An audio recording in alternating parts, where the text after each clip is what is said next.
And a very good afternoon, everyone. Welcome to Issues and Attitudes. My name is Jeff Owens, WEIU manager. My co-host, last show, Gerard Singleton. Very last one, Jeff. So glad to be here. There you go. And our guest today, making her initial appearance on Issues and Attitudes, is Tracy Haddock, Director of Healthy Communities out at Sarah Bush. Really here to talk about Races for All Paces. Welcome. Thank you. I appreciate you coming in today. Why don't we just get to know you a little bit before we get into details about what you do and the race and all that stuff. So tell us about Tracy Haddock. Well, I've been at Sarah Bush for 6 years. I was the Director of Volunteer Services prior to this role.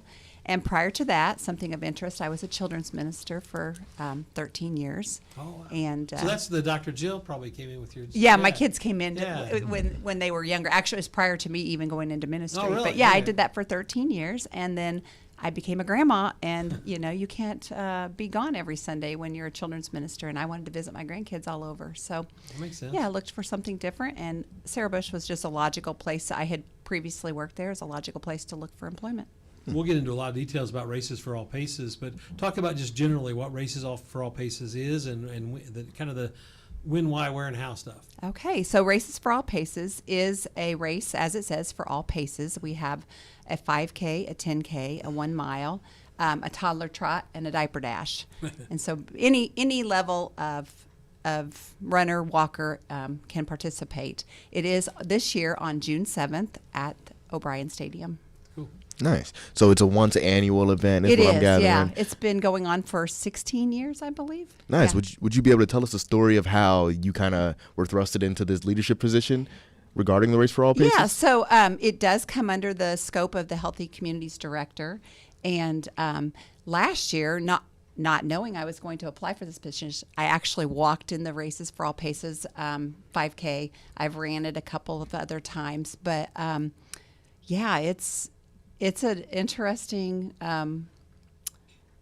position. It's as the race director, it's a lot of stuff. The former director, Laura Boland, she left me with lots and lots of great information, how she's done it for several years. And so, yeah, just kind of slid into doing it, following a lot of those standard works that she's left behind. And Laura was always on here every year talking about the program. So when you take over for someone who's done it, is there a little bit of nerves, though? There are a lot of nerves, yeah. We want to make sure that we do the quality race that she put together for so many years. And so we're looking forward to that. Okay.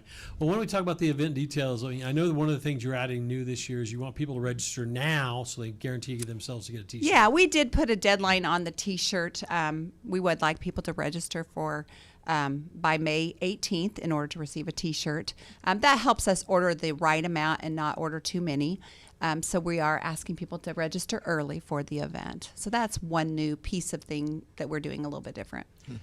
Then you work with Eastern to get the event out at O'Brien. Talk about like the setup and what happens that day to kind of get the race ready. Yeah, so we start the day before. We'll have a meeting with some of the folks from Eastern. They've been wonderful to help us along the way. There's the building service workers. There's the electrician. There's the police department at Eastern. All of them come together. We've met with them a few times, and we'll meet with them one last time on that Friday.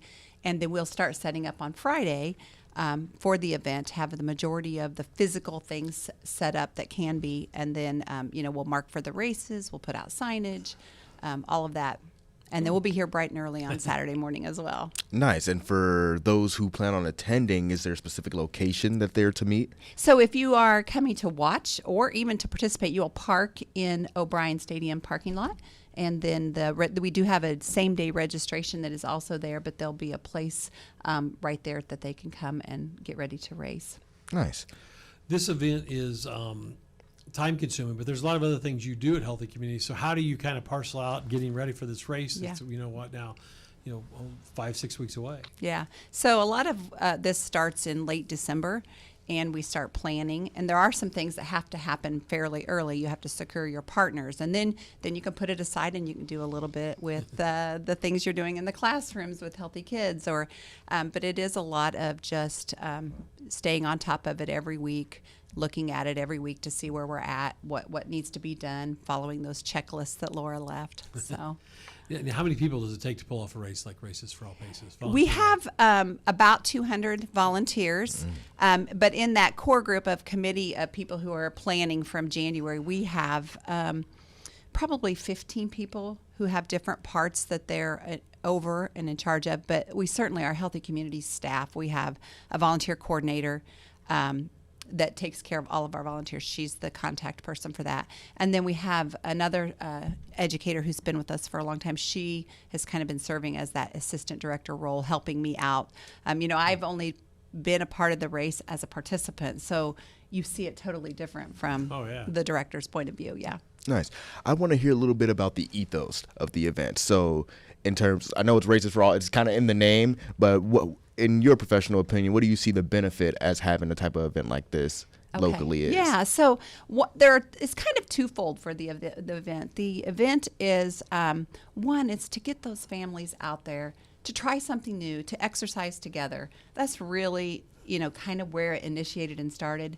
And then twofold is to raise funds for our dental program, which also benefits children in our service area, in 10 county service area. Nice. So.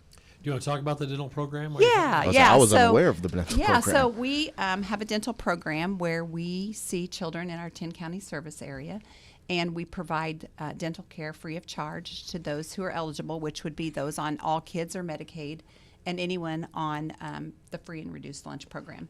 So we have a wonderful dental bus that goes out to area schools.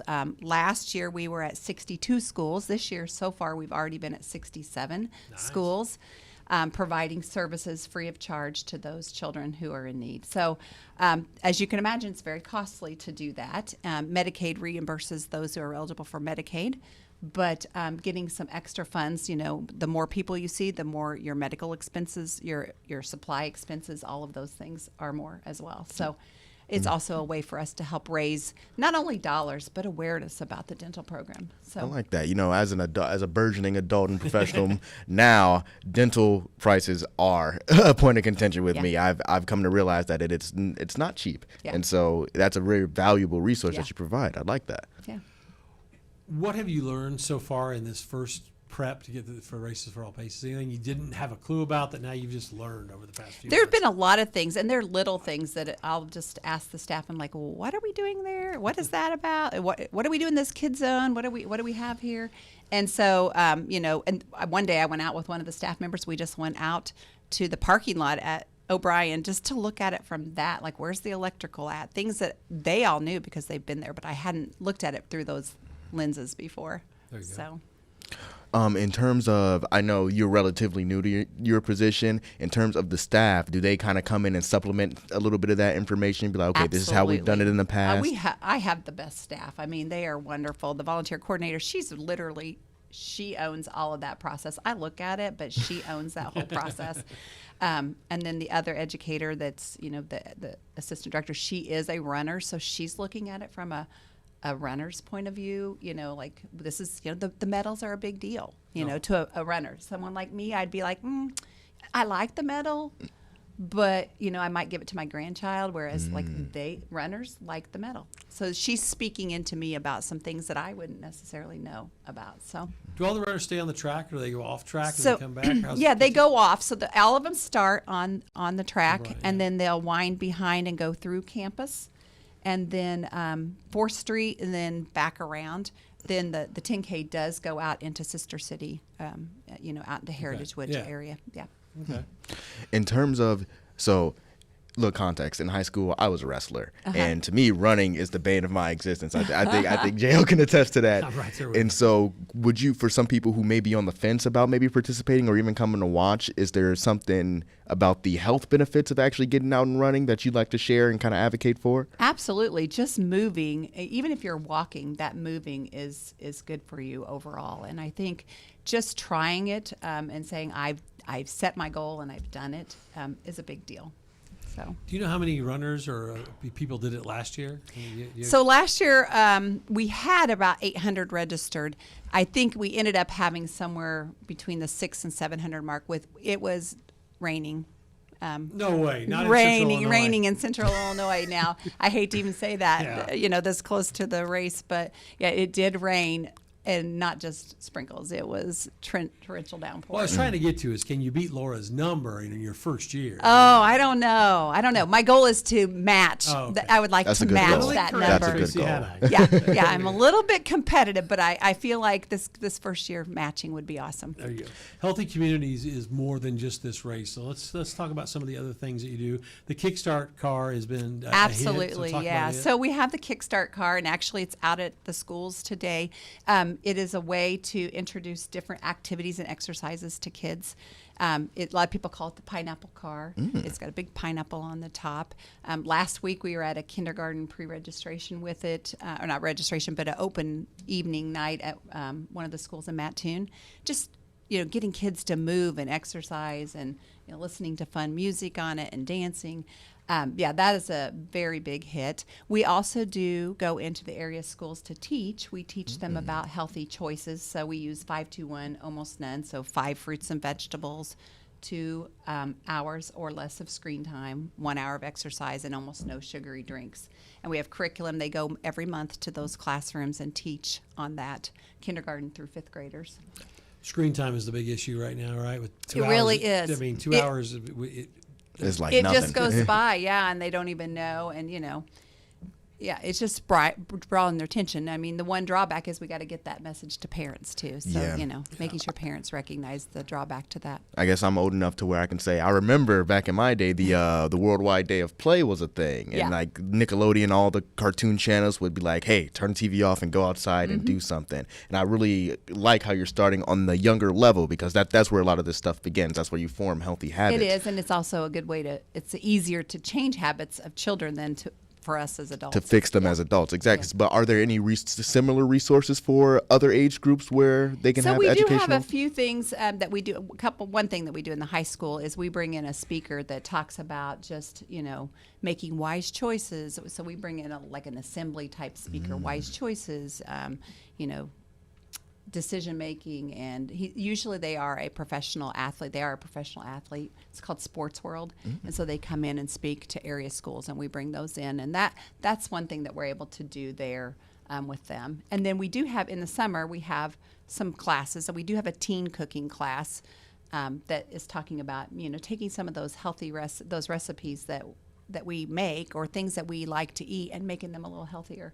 So we do that as well. Give us an example if you think of a recipe. That So recently, we just were in Mattoon Middle School last week, and we did ramen. So a lot of kids love ramen. Me So included. what we did was we took that recipe, modified it by taking out the salty packet, and put in a low sodium broth, and then added chicken for the protein, and then different vegetables. So we had snap peas that we added, and carrots, and made that healthy option. And they actually, everyone who tried it really liked it. It's cool. So, I was yeah. gonna ask, how far? Well, what's the furthest area school that you go and do So this for at? healthy kids, we go to Paris. We go to Bridges, but that's where we do the cooking classes at Bridges. But most of our schools, the furthest is probably Arcola for healthy kids. Okay. I'd say that's probably about the furthest. For the dental program, we do have in Effingham, Douglas, Moultrie, Edgar. We have a lot of counties that I'm not sure which school would be actually the furthest, but we do that in 10 counties. So with your job, Tracy, it looks like you're not really out at the Sarah Bush camp that much, right? No. You're kind of on the road a lot? Yeah, so I have an office here in Charleston, the Healthy Communities office, and then also one at the dental program in Mattoon. Okay, so you're really not out the main campus then. No, So when you go by there, are you like the rest of us? You're like, man, this thing just keeps growing it and just growing. keeps growing, absolutely. Cool. I was looking on the list too. You have something called the President's Challenge. What's that? Yeah, so we actually, it's really more called the Healthy Heroes Challenge, and we've modified that a little bit. But every other year, we offer a school district the opportunity to get a rock wall.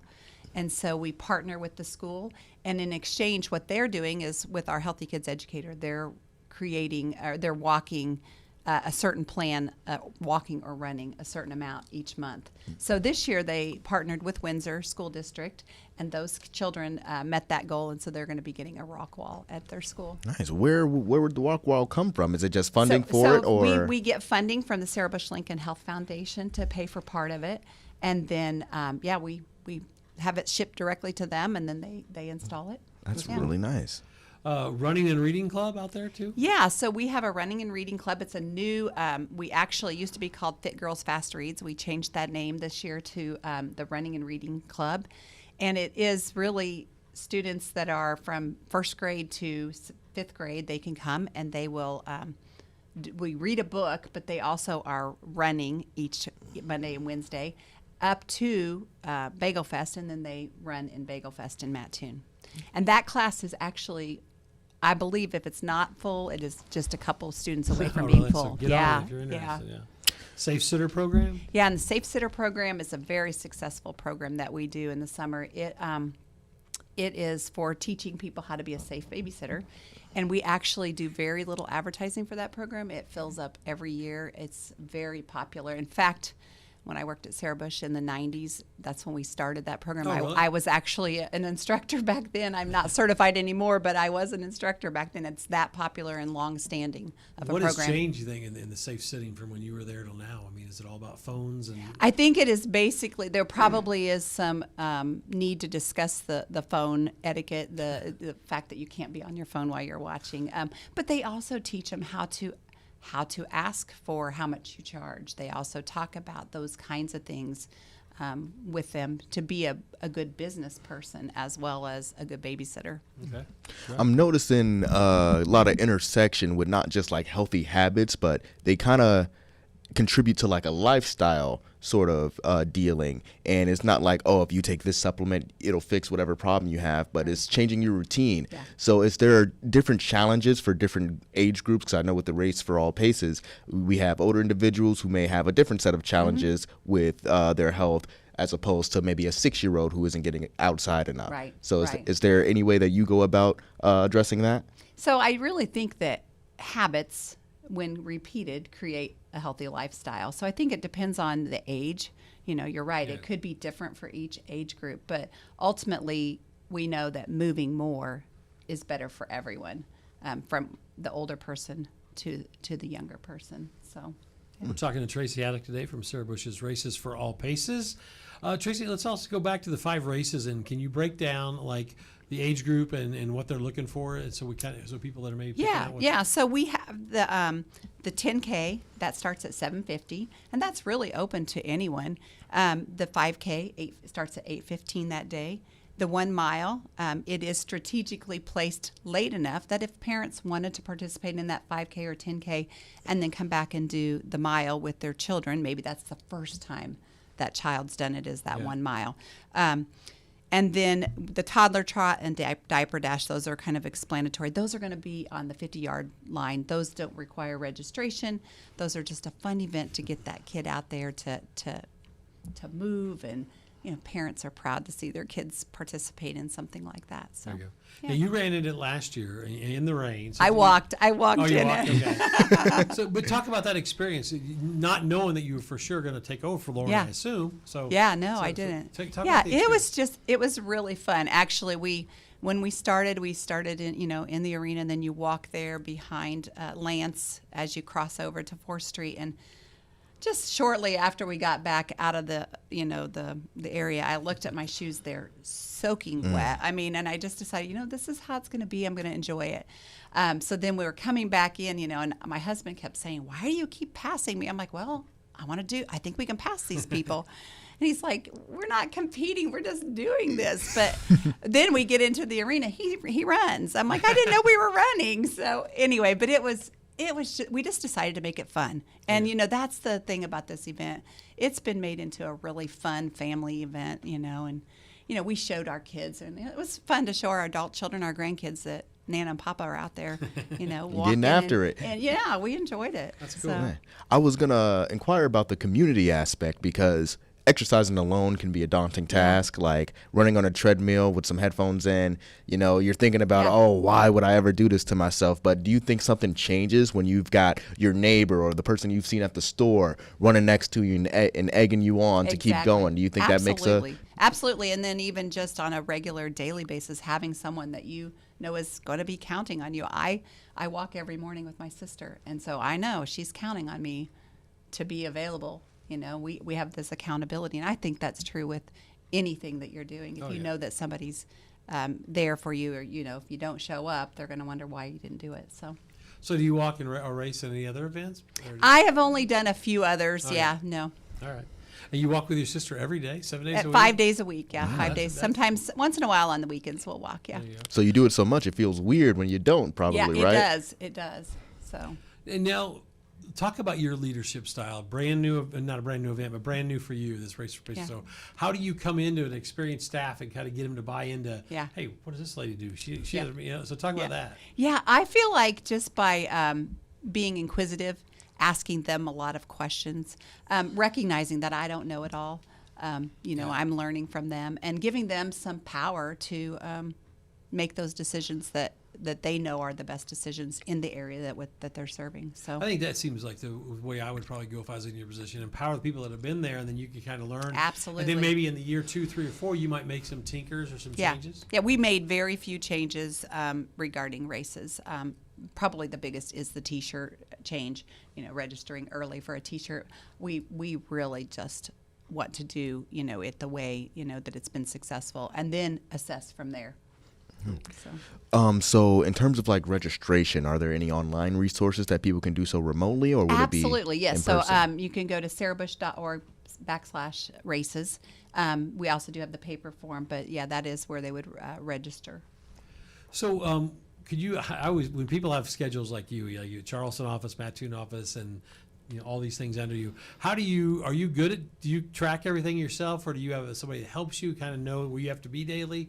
How good are you at that organization? Yeah, no, I track it pretty much myself. I do have one of my staff members who helps to schedule certain things, certain things for us for, rounding and things like that. But I know pretty much where I'm going to be, do my own schedule. Okay. So, yeah. When you're out talking to classes or talking to kids in the community, what do they say to you when you tell them what your job is and what you do? Yeah, I have a young friend. She said, "Well, what do you do?" And I said, "Well, I'm over the dental program. I go to kids' classrooms. We talk. I have educators that teach them." And she'll go, "Oh, that sounds fun." And that's what most people think is really fun. And quite frankly, they are right. This is a great position. I love what I do. So That's cool. What are some of the aspects of those lessons that you go out to that you believe that the younger people find most interesting? Oh, good question. yeah, I think they're interested in, or they have the most difficulty with the 2 hours and less of screen time. Like third, fourth, fifth graders, that's a little harder for them. They've already established a little bit of that. But they love the exercise, the moving piece. And actually, we have them try new fruits and vegetables. So, they're willing to try and do. So I really feel like a lot of them are just sponges to taking in that information. And our educators are different than their classroom teachers, so that's something fun to look forward to. So, yeah. Do you give them goals when you're in a class? Like, you say, try to eat 30 apples this year. So, no, we really just talk about eating 5 fruits or vegetables Okay. a day. All right. So we really have them talk about, what would be a fruit or a vegetable. Some of them just need to learn what is a fruit or a vegetable. So, yeah. That's cool. Yeah. In your opinion, what do you think is most effective, short-term or long-term goals when it comes to like health? Well, when you're dealing with children, certainly some short term. And I think any long-term goal has to be broke up into a smaller goal. Yeah. To Into be steps, successful. into It steps. gives you a little bit of a stopping point to pause and then move forward. You're in charge of so many things out there into the healthy communities. Anything that we didn't touch on? I don't think we got to maybe the link food stamps. So, and some of the other- so that really, we just offer that information for people Okay. on our website, so they could look on there and see if they're qualified for that. Yeah. So, and then we're also a part of the Community Wellness Collaborative, which is several different organizations that come together monthly just to share what's going on so that we know what other organizations are doing in the community. And so we're part of that. Since you're one of those people that are out and about, and you have a lot of people. Do you accept ideas from people? Oh, my If they- gosh, yeah. Idea for a race, or idea for a dental day, or whatever. So. Absolutely. We have a lot of people that'll come, up with something they'll suggest. Even within Sarah Bush have approached me about different things. One thing, like currently we're doing a lot of paper material, but we're noticing with the school districts, they're doing a lot of electronic. And so, like, working to come up with a way to get information out electronically instead of postcards. Yeah, I So- didn't think I'd ever be one of those QR code guys because I thought, man, I don't need that, but they are convenient. It comes in handy. It Yeah. comes in handy. And along those lines, are there any ways you can see the organization evolving in the next 2 to 3 years? Just some changes that you'd like to see, or some changes you'd like to facilitate? I really haven't thought of anything major, worth that to change yet. Okay. So Okay. Well, that's we a have good about 2 sign. or 3 minutes left here today with Tracy Haddock, Director of Healthy Communities. Well, I'm going to do some rapid fire questions, all right? And I'm going to let you answer too if it Ooh, applies. okay. Okay. So, and the first one will not apply. Your Oh. favorite Sarah Bush building that you like to go to? I love the main building. I love going and visiting there. Okay. So Most famous person you've met? I have met the band Perry. I met a saxophonist from the LA Symphony Orchestra, I think it was, when I was in Los Angeles. Your favorite class in college? Oh gosh, probably one of the health education classes. Okay. Favorite in class in the same sentence? For me, it would probably have to be Intro to Music Education. I think that was my favorite one. There you go. The worst class in high school. Do you remember what you just thought was, why am I here? Gosh, I was that nerd. I loved high school. I loved all the classes. So For me, chemistry. Ooh, chemistry. I loved chemistry. Your first car, name, color, did you name it? Or Oh gosh, yeah, I had a '79 Chevette. Oh. No floorboard in the front. Yeah, I didn't get it till I was in college. So My first car was, I think, 2012 Nissan Altima. Her name is Lady Red, and she's on sabbatical. She's a little sick right now, but we'll get her back in the next coming week or Are you so. a sports fan? not exceptionally. Yeah. I am not. I wrestled, and that's the extent of my sports knowledge. Do you have a pet? No, I have a lot of grand dogs. I do not, but I am a lot of cat and dog dad owners by association. So Another hobby. You have any hobby? Another hobby. Well, I have 5 grandkids, so they keep us busy, and we love spending time with them. I play multiple instruments. I think I may have told you, Jeff. But Oh. yeah. All right, we're gonna put her on the spot. 5 grandkids. What's their names? Charlotte, Calvin, Asher, Finnan, and Douglas. All right. Starting 5. Well, Tracy, if you don't mind, we're done, but we're not going to sign off yet. I would like to say something to Gerard, if you don't mind being Oh, here. my goodness. Gerard's been here for 5 years at WEIU TV and radio. He's a TV star on the Newswatch. He's been a radio star, and this last year he signed up to be my co-host for some reason for this semester. You've done a wonderful job. Thank you, sir. The world is going to get a good guy in Gerard Singleton here in a few more days, and we appreciate all the work and effort that you have put in. So it's been a blast, Gerard. We're definitely going to miss you here at Issues and Attitudes and all of WEIU TV and radio. So I thank you for your support. I certainly appreciate it. I'm going to miss you all the most. Tracy, it was great to meet you. Yeah, you too. Will you come back next year? I will. This was her first media interview, and I think she was a rock star on it. She did well. I do too. Great. And tell Lori Banks thanks for all the support for the Okay. video and things like that. Yeah, So absolutely. everybody have a great day. We are WEIU.